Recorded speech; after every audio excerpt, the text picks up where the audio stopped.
Coming up on Arirang News, data shows South Korea's job losses in the pandemic have been especially bad for younger workers. They tend to work more in the service sector, which last month shed almost 250,000 jobs. South Korea's exports so far this month are down almost 6% from a year ago, reversing a recovery seen in September. Shipments of semiconductors were up, but cars were down. And South Korea's prime minister is encouraging senior citizens to get their free flu shots. But some people are concerned about the deaths of several people who recently got the vaccine.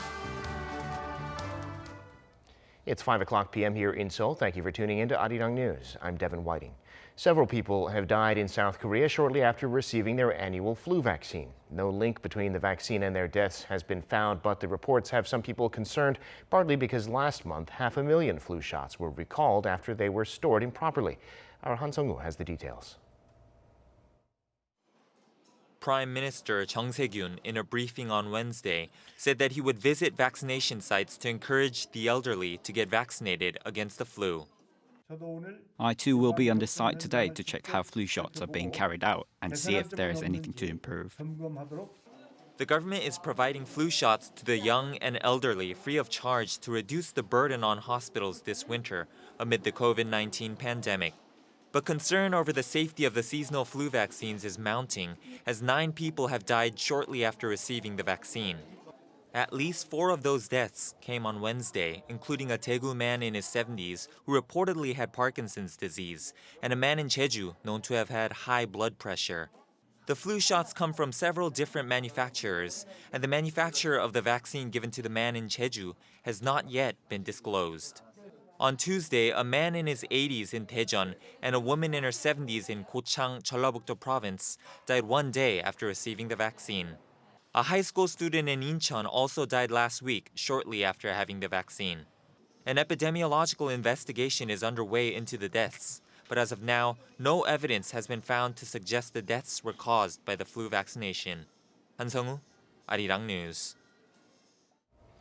In other news, President Moon Jae-in has expressed thanks to the South Korean police for their efforts to reform and win the respect and trust of the people. Speaking Wednesday at an event for National Police Day, he said the adjustment set to take place under his administration of the investigative powers granted to the police will raise the independence and responsibility of police investigations.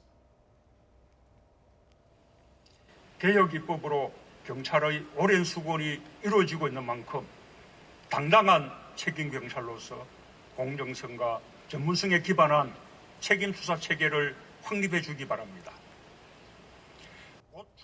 President Moon noted that the police have pushed for 330 reform tasks and have systematized their investigations in a way that better protects human rights.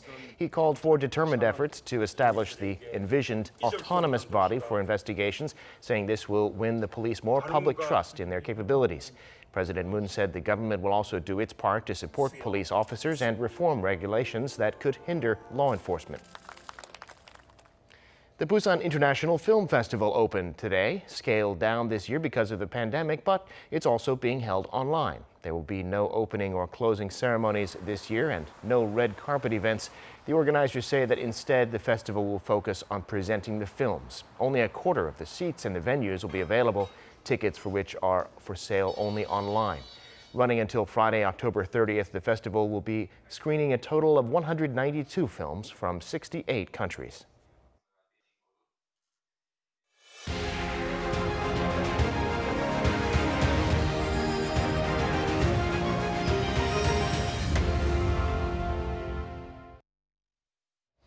South Korea, like other countries, has seen massive job losses because of the pandemic. Data show last month employment was down for a 7th month in a row compared to last year.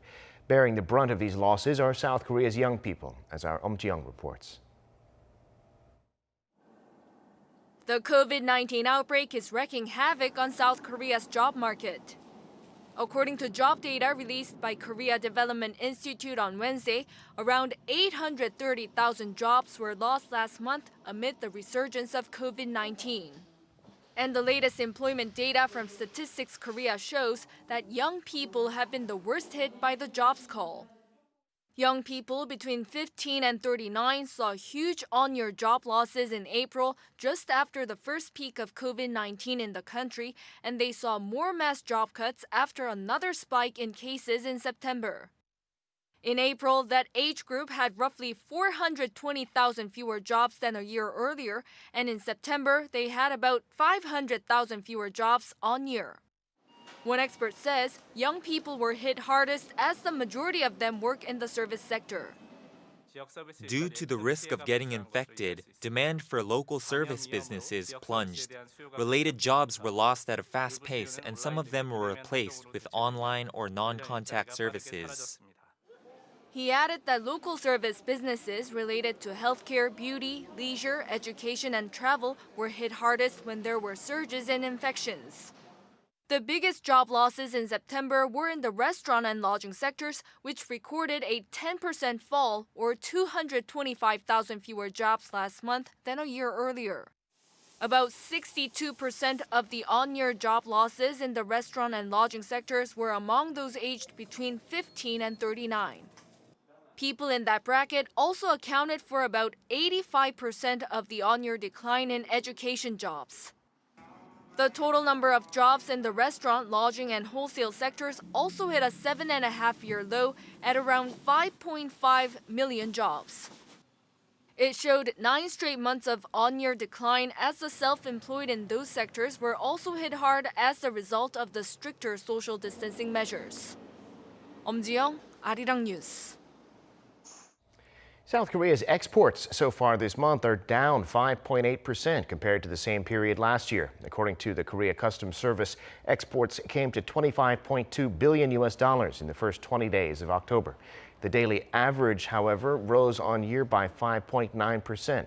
Exports were especially strong in memory chips and precision machinery. This month's on-year decline comes after a gain in September, the first one since the start of the pandemic. The South Korean government is launching a campaign to help the tourism industry by promoting safe travel. The Ministry of Culture, Sports and Tourism said Wednesday that the campaign will promote 100 tourist destinations that are relatively unknown so that people won't crowd together at the more famous places. There will also be another $35 million in loans made available to tourism businesses. This money is in addition to loans worth around $500 million announced early in the pandemic, more than 90% of which has already been disbursed. Time now for an in-depth look at the market news this afternoon, and for that I'm joined on the line by Dr. Yang Jun-seok, Professor of Economics at the Catholic University of Korea. Professor, thank you for coming on. Happy to be here. Well, stocks on Wall Street closed higher overnight on anticipation for a stimulus deal. Korean stocks following suit today. What's the story in the global markets? Okay, well, as you mentioned, the U.S. market did go up. Dow went up by more than 100 points. It went up by 0.40%.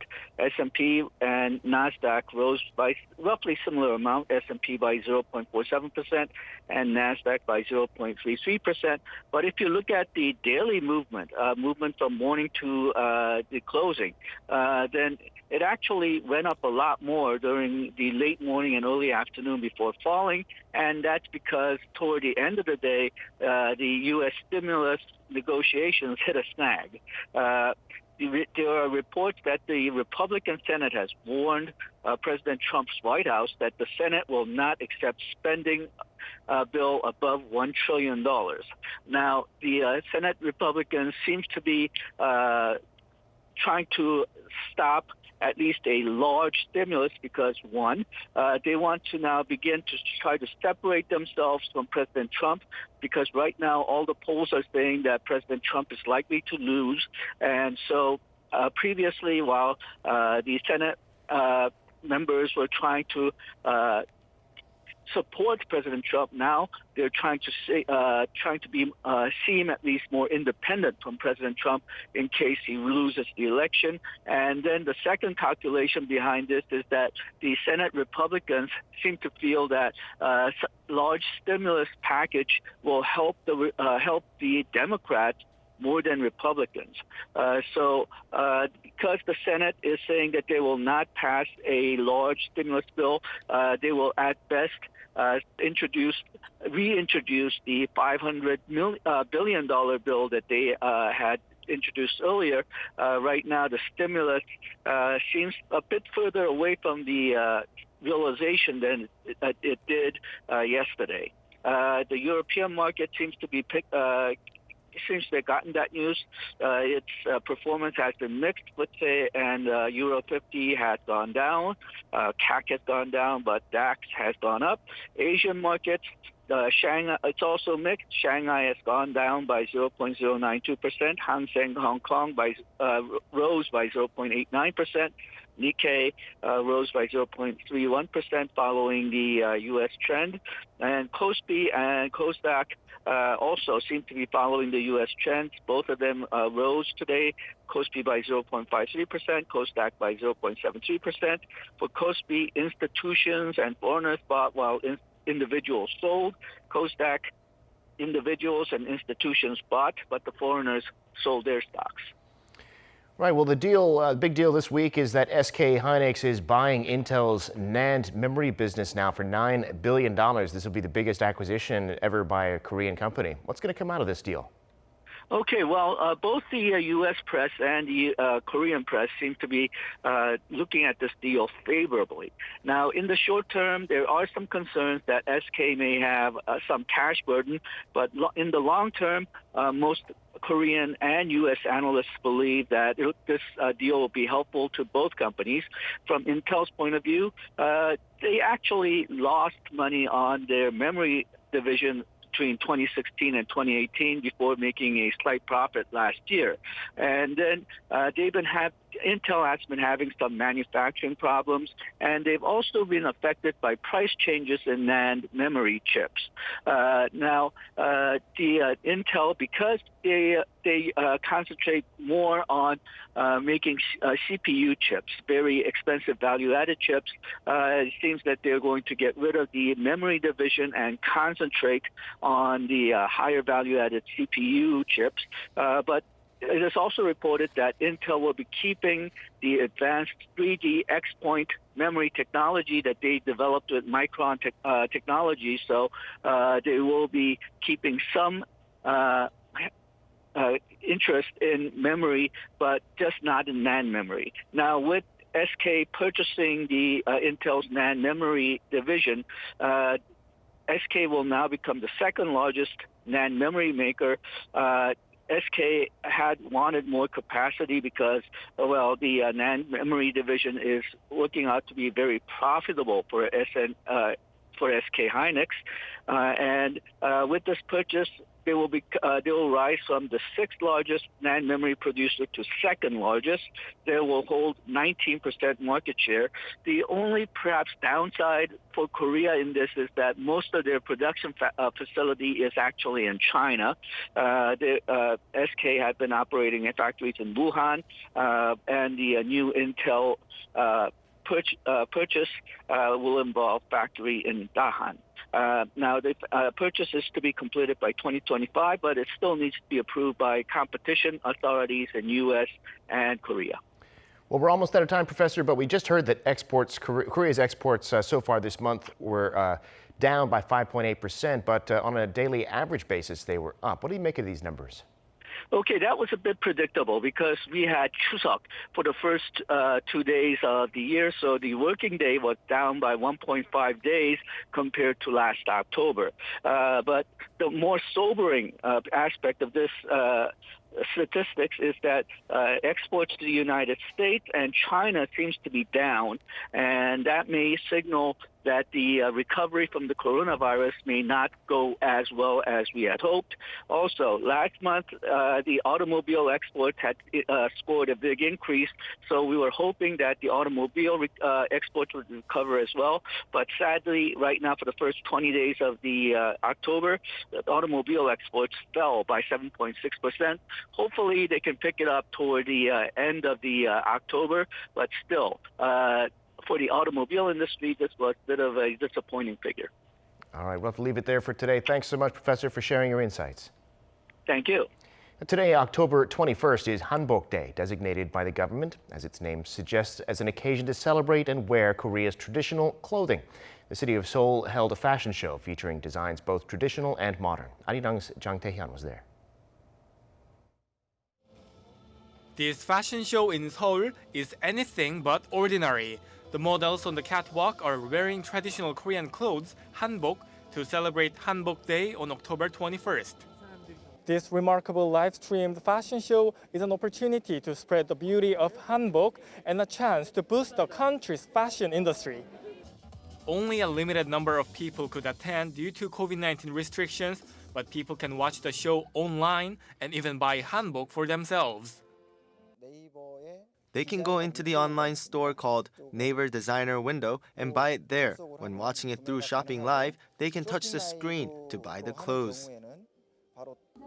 3 designers are showcasing a variety of hanbok, from traditional designs to modern ready-made ones. K-pop idols such as BTS wore traditional hanbok made by designer Baekoksu in their Idol music video.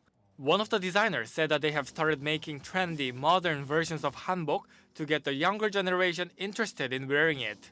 It's not about changing the characteristics of hanbok because traditional versions still exist. Rather, the designers are just adding some glamour. People felt awkward when they first saw the modernized hanbok. But 5 to 6 years later, I can see some of those in the street and people are wanting to wear them.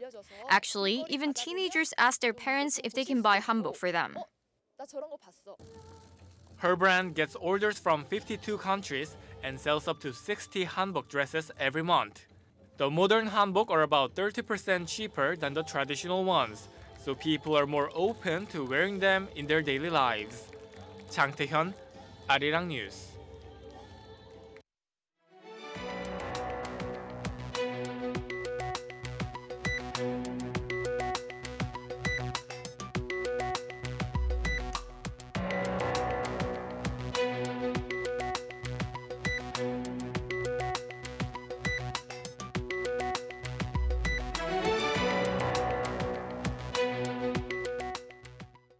And that does it for this newscast. Thank you for watching.